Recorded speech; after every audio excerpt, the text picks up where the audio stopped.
Bon matin, je suis de retour d'un 2 semaines de vacances bien reposantes, beaucoup de soleil et ce matin, je fais le constat de mon jardin. Il y a beaucoup de choses qui ont poussé, des choses qui sont disproportionnées, hors de mesure. Alors j'ai du ménage à faire, j'ai des plants de tomates à attacher, des navets à récolter. Je vais tout vous montrer ça. Puis dans un deuxième temps, je pourrais vous faire un tour global du jardin, vous démontrer un peu la progression de ce qui a bien poussé, de ce qui a moins bien poussé. Alors, dans un premier temps, à l'avant, j'ai mes annuelles qui sont très belles. Par contre, il y en a qui ont poussé un peu trop haute devant. Ensuite, il y a toutes mes Stella de Oro, les émérocales variétés Stella de Oro, qui ont fleuri. Normalement, j'enlève les fleurs fanées au fur et à mesure, mais là, comme j'étais partie 2 semaines, les plants de Stella de Oro ont besoin d'être nettoyés. Du côté de mon potager, j'avais mentionné avant de partir que j'avais des navets ici à récolter pour laisser plus de place à mes plants de courgettes qui sont ici. Alors j'ai ça à faire du côté des navets. Le reste, ça va pas mal de ce côté ici de mon potager. Peut-être que j'ai des choses à récolter, mais sinon, c'est pas si mal. Dans mes autres bacs surélevés, j'ai des tomates ici à attacher parce que, si vous vous souvenez, ils étaient du côté gauche, puis j'avais mis les haricots du côté droit, mais là, les haricots n'ont plus de place. Ça commence à être un peu urgent parce que je trouve que mes haricots sont pas si gros que ça. Même chose ici. Mon Dieu, les tomates ont finalement décidé d'embarquer d'un côté ou de l'autre. Font un tunnel entre mes deux bacs. Alors, vraiment, j'ai du travail à faire. Par contre, je vois que j'ai des belles tomates. C'est le fun. C'est prometteur. Allons voir dans ma serre. Alors, dans la serre, ma salade, ma laitue Messlun est pas mal montée en graines. Donc, je vais en arracher quelques plants, essayer d'en garder un peu si possible. Quoi d'autre? Mes tomates sont quand même pas si mal, sont très hautes par contre. Mais je trouve pas qu'ils ont... Bon, ça commence à fleurir, mais ils sont pas très avancés pour la hauteur. Cette variété-là, Brandywine, me plaît pas beaucoup finalement. Je pense que ça va être sa dernière année ici. Je ne pense pas d'en racheter d'autres. Par contre, peut-être, là, je vois qu'il y a des belles fleurs plus grosses que les autres. Je ne sais pas si ça va faire en sorte que les tomates vont être plus grosses, mais ça serait bien fun. Alors, il y a pas mal juste ça. Les betteraves ont super poussé, mais je pense pas que c'est prêt encore pour la récolte. Par contre, je pourrais récolter ce matin du kale, parce que le kale est rendu pas mal gros.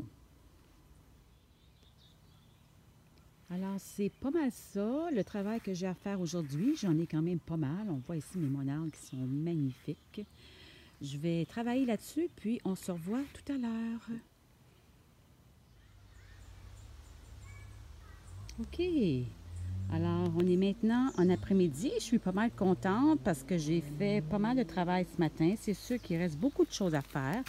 Il y a encore beaucoup de mauvaises herbes à enlever, mais je suis contente du résultat.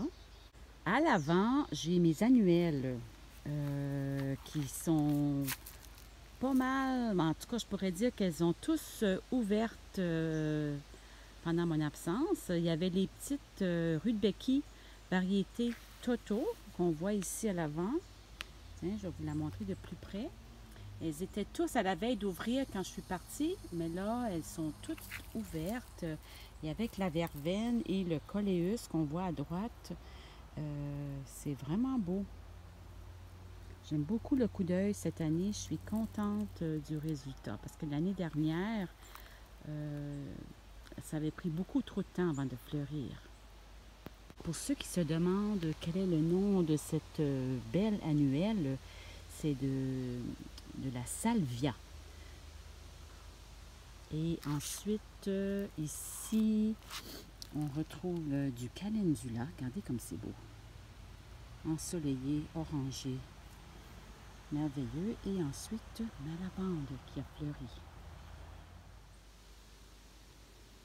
De l'autre côté, toujours à l'avant, on retrouve tout fleuri, une des fleurs préférées de Joël, le Lychnis coronaria, qui fait de tout petites fleurs, mais elle dure, pardon, le soleil, elle dure assez longtemps. Ensuite, qu'est-ce qu'on a? J'ai une échinacée ici qui s'est mise à fleurir, mais ça fait tout drôle, elle est toute seule. Et bon, ce matin, j'ai fait du nettoyage dans mes Stella de Oro. Ici, on retrouve mon arbre fruitier, mon poirier, je crois. J'espère de ne pas trop mélanger mes variétés. À gauche, mon hydrangée, qui a un petit peu de difficulté, je pense, qui s'est fait manger un peu par les chevreuils pendant mon absence parce qu'il manque les bouts des branches. Partout sur mon terrain, j'ai beaucoup d'hémérocalles. Là, je vous ai montré tout à l'heure les Stella de Oro, qui est une variété qui fleurit assez tôt durant la saison. Mais celles-ci vont fleurir d'ici peut-être 2 semaines. On va avoir des belles fleurs orangées. Alors, comme je vous disais ce matin, il y a des choses qui ont bien poussé et il y a d'autres choses qui ont moins bien poussé. En avant, ici, je retrouve un plant de courge. Je ne me souviens plus de la variété, malheureusement, je ne l'ai pas indiqué, mais c'était un essai. Et je ne peux pas dire qu'il a beaucoup progressé durant mes vacances, mais il a l'air quand même en santé. Ensuite, ce matin, je suis venue enlever tous les petits navets qu'il y avait ici de chaque côté de mes 2 plants de courgettes. Alors là, les plants ont toute la place pour grandir. On voit que déjà, j'ai deux petites courgettes à l'avant. Alors, ça promet. C'est sûr que là, en n'ayant pas de navets de chaque côté, ça devrait aller plus rapidement. Ensuite, belle surprise que j'ai vue ce matin, c'est que j'avais des grosses cosses de gourgane. Attendez que je vous les montre. Ici, des grosses cosses de gourgane. Le problème, c'est que je ne me souviens plus à quel moment je dois les récolter. Je vais devoir aller voir sur Internet parce que c'est la première fois que je plante des gourganes. Ah, tiens, peut-être que celui-ci, on le voit mieux. Pas vraiment. Ensuite, on a les haricots grimpants qui ont vraiment bien poussé. Quand je suis partie, il n'y avait presque pas grand-chose au pied, mais là, finalement, ça a monté. Puis, je pense que ça commence un peu à fleurir. On voit ici là, que ça va fleurir. Par contre, j'ai des insectes. J'ai quelques insectes. Ouais, je ne sais pas c'est quoi, mais ça ne semble pas déranger les plants. Donc ça va pour ça. J'ai une belle capucine ici. Capucine qui est comestible, qu'on peut mettre entre autres pour décorer dans les salades. On a aussi, la bête à carde qui a super bien poussé. Je pense que je vais venir en récolter pour le souper. Regardez-moi ça, les belles couleurs. J'en ai aussi du jaune. Je pense que pendant mes vacances, Joël n'en a pas vraiment récolté ici, donc ça a besoin d'être fait. Mais ça va être super bon. Celle-ci a réussi particulièrement bien, la blanche, même si on voit des petits trous là, à cause des insectes. C'est une variété qui pousse bien, qui est très solide et qui fait des grosses feuilles.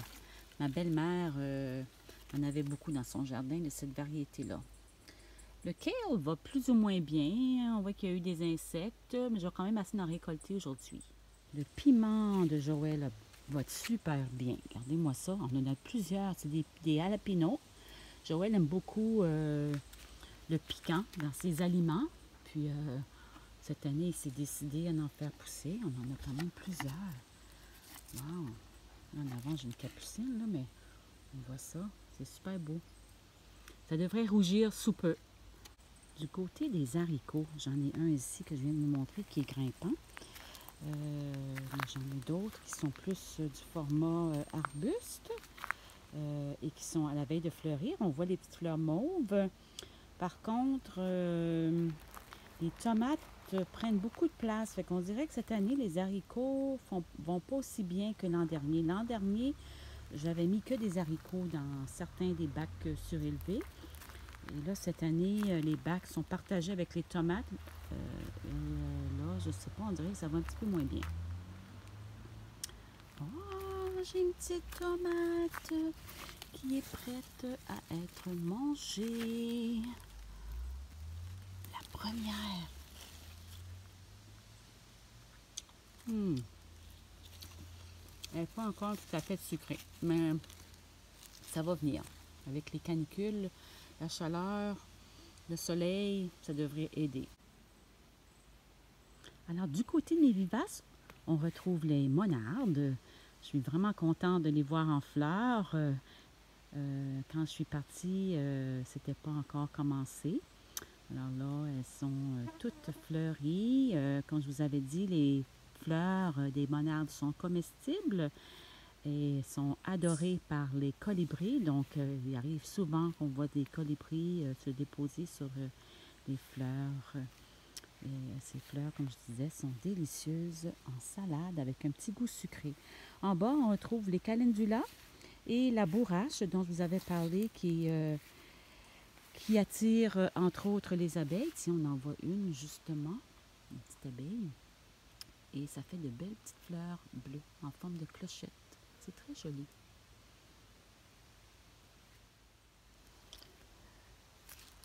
Ma spirale de fines herbes va super bien. Regardez-moi ça, cette belle lavande qui attire présentement les abeilles. Elle est toute fleurie, elle est super belle. Malheureusement, ma coriandre est montée en graines. Je ne peux pas faire grand-chose à ce moment-ci. C'est pas mal terminé. Mais j'ai du thym ici que je pourrais peut-être récupérer pour mettre en salade. Et aussi de la basilic thaï qui s'est mis à fleurir, mais qui fait quand même une très jolie fleur avec l'origan doré derrière. Alors, du côté de ma serre, je ne sais pas pourquoi le bac de gauche fonctionne pas tellement bien depuis le début de la saison. C'est vrai que dans ce bac-là, je n'avais pas ajouté de compost parce que malheureusement, j'avais des graines qui avaient été semées à l'automne, des graines de vivaces qui étaient sorties de terre au printemps. Et malheureusement, ça m'empêchait de mettre du compost. Alors, possiblement que la terre est moins riche. Et c'est ça qui fait en sorte que mon kale n'a presque pas progressé depuis mon départ. La tomate moyenne rouge qui semble produire à l'extérieur est seulement à l'étape des fleurs. Alors, ça aussi, c'est moins rapide. Par contre, la tomate Brandywine dans la serre est immense. Est immense, point de vue grandeur, mais ne produit pas beaucoup. Alors, j'ai l'impression que ça ne produit, je ne sais pas si c'est parce qu'elle est attirée vers le soleil qui est à l'extérieur, donc elle tire vers le haut. Mais encore une fois, la Brandywine, c'est pas une réussite et je ne pense pas la reproduire l'an prochain. Par contre, mes betteraves vont bien. Ça devrait être le temps bientôt d'en récolter. Et mes plantes Tiny Tim sont super fleuries. On les voit ici. Une plante de tomate Tiny Tim. J'avais par contre, avant de partir, des petites tomates. Ah, je les vois. Petites tomates qui sont là, mais je peux pas dire que ça a fait un gros changement. Par contre, on m'a dit qu'il y avait eu beaucoup de canicules. Et des fois, quand il y a des canicules, c'est pas très bon dans la serre. Pas juste des fois, mais tout le temps. Parce qu'encore un matin, il faisait 40 degrés ici. Alors, il y a des légumes qui n'aiment vraiment pas ça. Par contre, du côté droit, étonnamment, certaines sont les mêmes variétés de kale. Puis on voit la différence. Regardez ici le kale dinosaure, comment il est gros. Et de l'autre côté, mon kale dinosaure est très petit. Alors, on voit à quel à quel point c'est important d'avoir de la bonne terre pour faire pousser des légumes. Alors, je vais vous laisser là-dessus pour aujourd'hui. Je suis pas mal contente quand même de la progression. Pendant mon absence, ça a quand même bien poussé.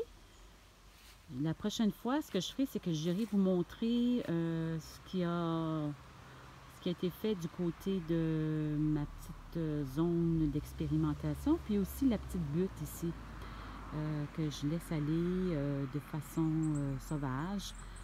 Il y a plein de fleurs qui devraient sortir bientôt. Alors, bonne journée!